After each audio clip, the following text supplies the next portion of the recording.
If you can't come in her, come on her.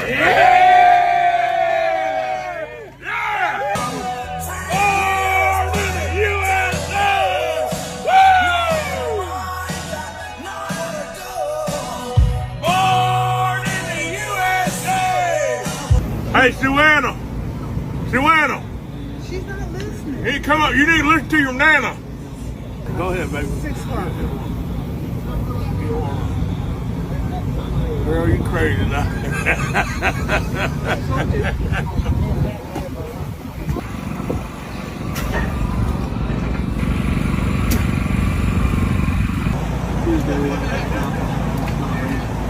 Hey, me, Ma. How you doing, baby? How you doing, baby? Good. All right, now. Mama.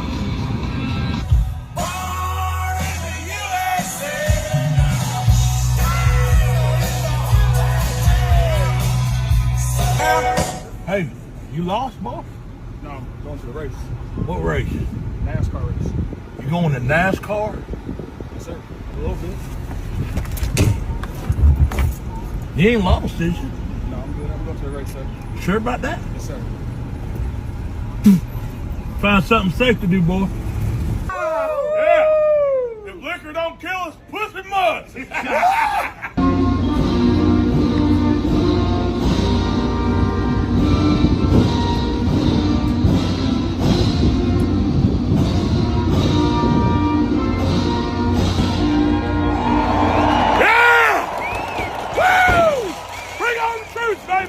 Oh, that fucker will go. Who are you? I see. Dan Arthur. Randy Van Devin. Dan Arthur. Oh, South Dakota. Yeah.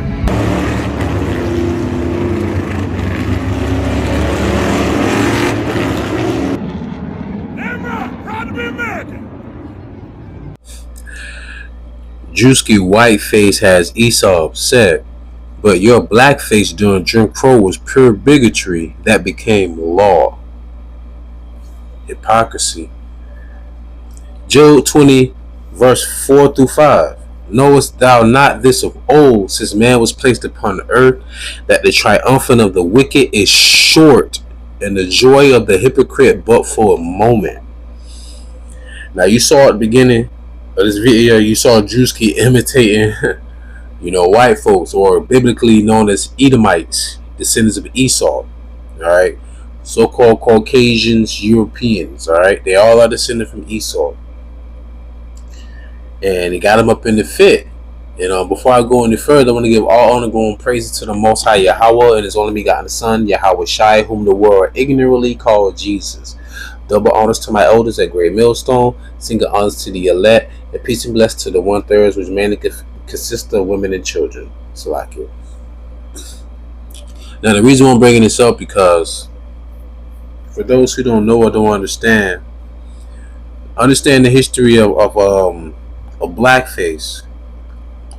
That is pretty much to make mockery of Jake. The 12 tribes consist of so-called Negro, Latinos, and Native Americans, but the main tribe, the head tribe, the one tribe that all the tribes follow after, so-called Negroes. All right, we're the trendsetters. So, looking at this history here, blackface, that says the birth of an American stereotype. Let me read this really quick.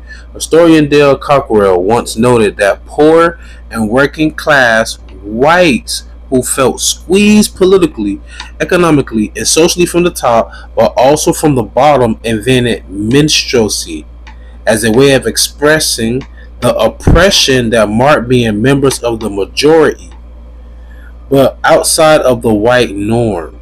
Minstrelsy, comedic performances of blackness by whites in exaggerated costumes and makeup, cannot be separated fully from the racial derision and stereotyping at its core. Right? So blackface is something that they used to do back during the 1800s. So you're talking about something that happened over a century ago. That happens over centuries ago, and you even have some politicians and some people of renown, so to say, in this society that have done it.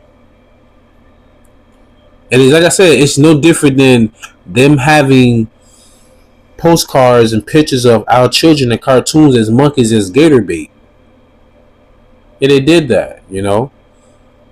So this the same people that's upset that Druski literally fit the stereotype of what a redneck would be like in the South. Literally. And hence Esau, the Lord said, what? You came out red all over like a hairy garment. And the word Edom means red. So technically you can't even run from the fact that you are Esau. You literally call yourself rednecks. In the South. And also remember this too. In the South, they were Confederate. They wanted to fight against the North to keep us in hardcore bonds, to keep us in slavery. You know where NASCAR came from, right? Came from bootlegging. You gotta remember what's going on during the Great Depression, right? They were bootlegging selling that liquor.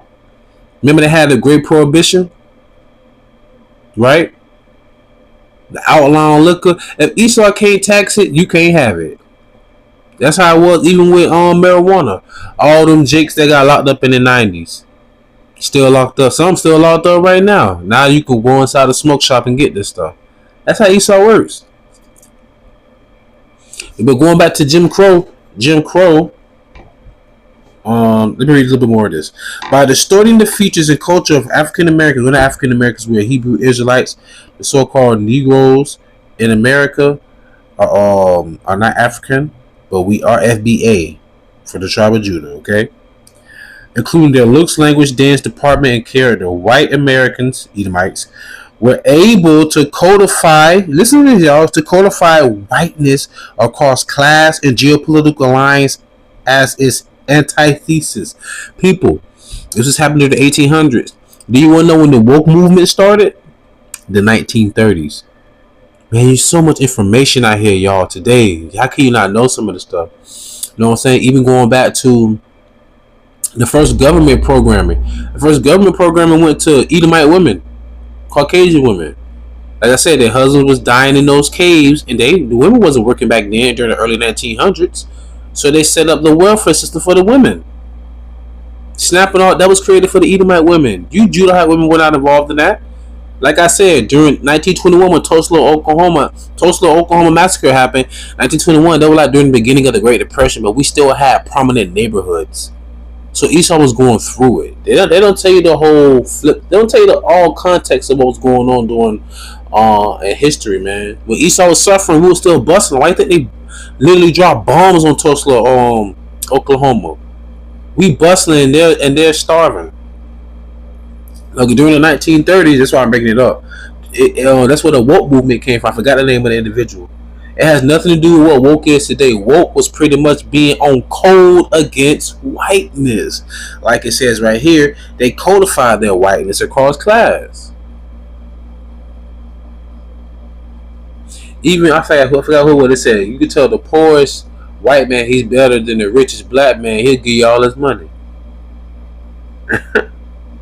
Right? But anyhow, what's happening is just prophecy. Esau losing his power.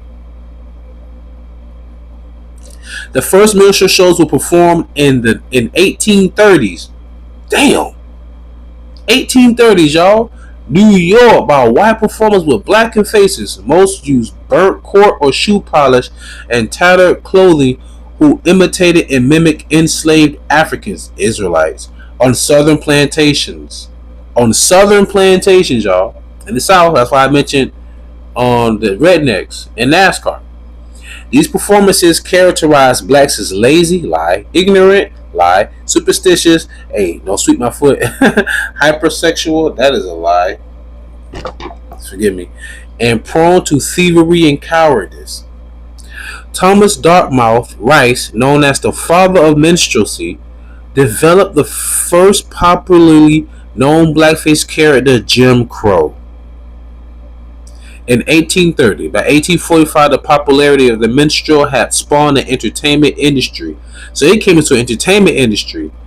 manufacturing songs and sheet music, makeup, costumes, as well as a ready set of stereotypes upon which to build new performances. I might have to change my own video title, because Jim Crow was actually a character, and then it was such a big hit and it was selling so big, they said, you know what, this stuff is so outlandish, hell, let's make it into law. So they literally turned this comedic, satire, cynical, over exaggerated performances of us to the point where they said you can't even drink out the same water fountain now. You can't sit in the front of the bus. You see a white woman walking up the sidewalk, you cross the street. They were literally making us do stupid, over exaggerated things because they turned it into law from what they call entertainment at first, man. In order to understand the history, you must know the mystery. In order to understand the mystery, you must know the history. Forgive me. And the mystery is the Bible. Okay? Quick precepts, man. Quick precepts. And the reason I'm bringing this up because John 8:44, you are of your father the devil. He was a liar from the beginning. A murderer and a liar from the beginning. What does it mean by that? If we're telling a lie, you cool with that. But if we tell the truth, Esau don't like that. See, Esau's at the top. This is in a sense of like insubordination. You can't punch up and swing at me.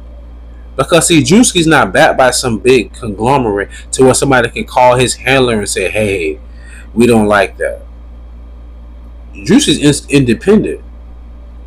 And what's killing me is, what about when you had Dave Chappelle as that anchor, right, on his show? You ain't had no problem with that. You laughed at that. What about when Martin Lawrence was Bob at the job or whatever? Y'all had no problem with that because it was showing y'all in a positive light. But when it show you in that real light, like when you see put up next to Jay, hey, where you going? I mean, the NASCAR, he spit down by his foot. You know, come on, man, y'all do that. Right? Like you don't do that. What about the one Jake that's quote unquote biracial? You know, he Jake. Finding nooses hanging and shit in the goddamn NASCAR pit. Come on, man. Stop acting like y'all don't know what the hell we talking about. Okay? This is Deuteronomy chapter 30, verse 7. And the Lord thy God will put all these curses upon thy enemies and on them that hate thee, which persecuted thee. So as of right now, you could tell that we're in a time that Esau know he's at the end. Imagine if Jake looked at Esau a certain way. Man, Esau hang that Jake upside down to have him burnt. Jake is literally making satires of Esau, and ain't nothing they can really do about it. The tide has changed. And sooner or later, the Lord's going to have a transfer of power to one that is worthy. I just want to make this video real quick to show that Esau's a damn hypocrite.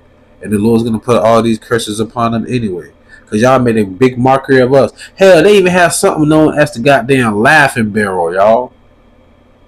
If Jake was out somewhere amongst the Edomites and all that, and if somebody did something that was comical, and Jake wanted to laugh, Jake couldn't even fucking laugh right where he was standing. Jake had to run to an actual barrel and laugh in it.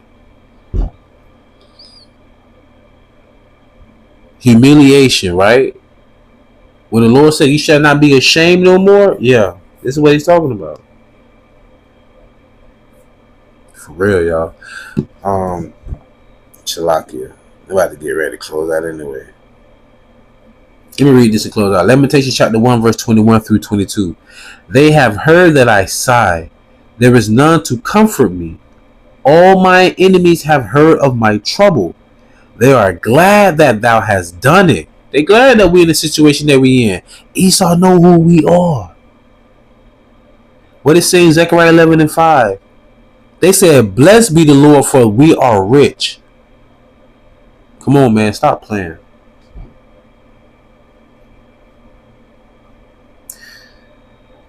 Forgive me.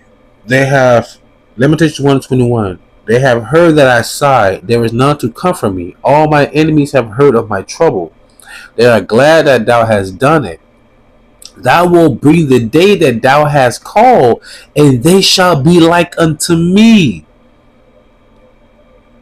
See, now the Wabby got the gun, Elmer Fudd. And that's what's going on right now, Esau. You don't like the fact you getting called out. And you being called out meaning you got to face the truth. And that's something you do not like to do because you are the physical manifestation of the devil. Let me teach you 1 and 22 and I'm going to close out. Let all their wickedness come before thee and do unto them as thou hast done unto me for all my transgressions. For my sides are many and my heart is faint. So, the day's going to come when you got to drink from that cup too. But yeah, like I said, man, it's just hypocritical, man. It's just like with Daniel Penny, George Zimmerman, and what's his name? Kyle Rittenhouse. They all was acting in self-defense, right? So Esau could do that. But then when you got Carmelo defending himself from two brothers, and Jake is also an affluent child, captain of the track team, captain of the football team, basketball teams like that, had 2 jobs and everything. Parents, he knows what to do off too. They don't like that, Lord. You know. But anyhow, with that being said, I truly pray y'all was edified, fed, stay in the spirit, no fear, just endure it. Ask for forgiveness, pray without ceasing, stay humble, remain diligent. Allah, Buffalo Ball, Shalom.